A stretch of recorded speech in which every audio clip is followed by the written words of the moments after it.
The marketplace of Vendara Prime hummed with 1,000 different frequencies of life. Crystalline beings haggled over photon-based currencies, while methane breathers floated through specialized corridors, their translucent bodies pulsing with bioluminescent patterns. Ambassador Marcus Chen navigated through the crowd with practiced ease, his human form drawing curious glances from the assembled species of the Galactic Council. He had been stationed on Vendara Prime for 3 standard cycles now, serving as Earth's representative in the newly formed alliance. Humanity had only recently joined the galactic community, and Marcus carried the weight of his species' reputation on his shoulders every single day.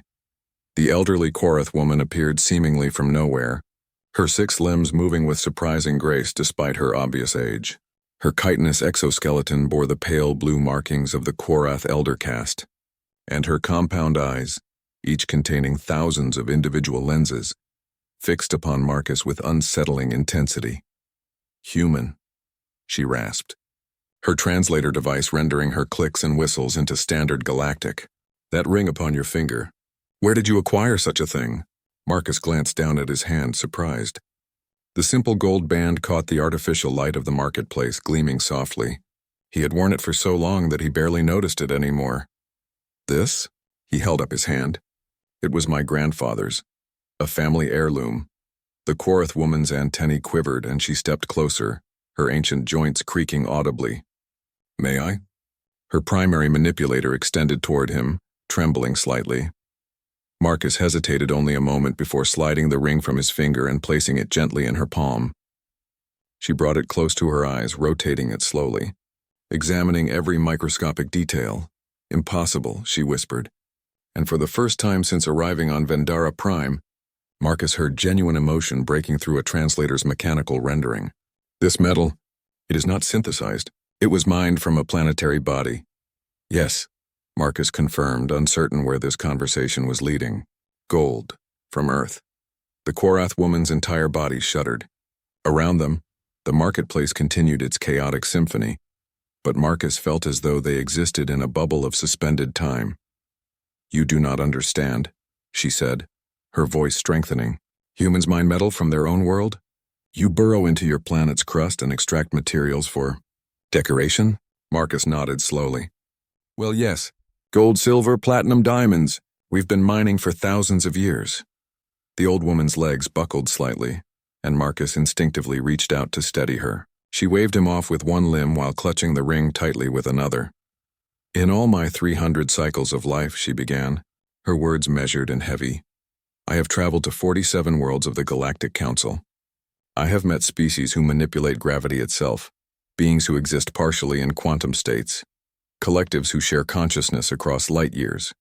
But never, never, have I encountered a species that still mines their homeworld." Marcus felt a cold prickle of uncertainty crawl up his spine. "I don't understand. How else would you obtain raw materials?" The Korath woman gestured broadly with her free limbs, encompassing the entire marketplace, the station, the galaxy beyond. Every species in the known cosmos abandoned planetary mining within their first 1,000 cycles of development. It is considered the ultimate barbarism. To wound your own mother world, to tear materials from her flesh for profit or vanity. She held up the ring, and Marcus noticed that her limbs were shaking, though whether from age, emotion, or something else, he could not tell. When a species reaches sufficient technological advancement, they mine asteroids, dead moons, stellar debris. Some synthesize materials from base atoms. A few trade with silicate-based beings who naturally shed such elements. But to mine your living homeworld? She shook her head in a gesture that Marcus recognized as universal disbelief. "Do you not fear retribution from your planet? Do you not feel the pain you inflict upon her?" Marcus carefully reclaimed the ring, sliding it back onto his finger. His mind raced, processing implications he had never considered. She doesn't speak to us. Not like that. She's not sentient, or at least not in any way we can communicate with. Perhaps, the Korath woman said softly, that is because you never stopped long enough to listen. A long silence stretched between them. Marcus thought of humanity's history, the strip mines and quarries, the mountaintop removal and deep-sea drilling. He thought of his grandfather, who had worked in a coal mine for 40 years, whose lungs had finally given out when Marcus was 15. The ring had been one of his few possessions, purchased with wages earned from the Earth's depths. "We didn't know," Marcus said finally, and the words felt inadequate, hollow. "No," the old woman agreed. "You did not. And that perhaps is most frightening of all." She regarded him with those multifaceted eyes that seemed to see everything at once. Your species looks at a mountain and sees resources to be extracted. You look at your oceans and calculate their mineral content. You are so powerful, so technologically advanced in some ways, yet so disconnected from the very world that birthed you. She paused, her antennae drooping slightly. "We all wondered when humanity petitioned to join the Council, what made your species unique. What singular quality you would bring to the galactic community." A sound that might have been a laugh emerged from her translator. "Now we know. You are the species that survived despite yourselves. You are the beings who took everything your world could offer, and yet somehow did not destroy her completely."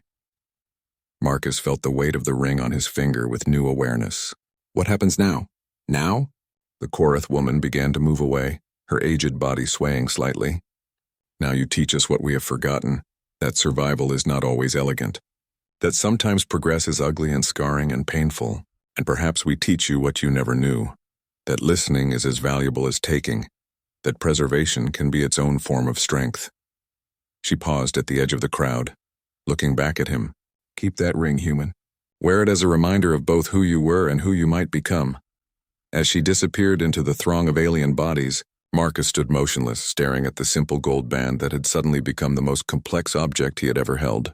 Around him, the marketplace continued its ancient rhythms, but he heard it differently now, not as noise, but as a symphony of species who had each found their own path to the stars. Humanity's path had been brutal and scarring, carved from the very bones of their homeworld. But they had survived. They had endured, and now perhaps they could learn to heal.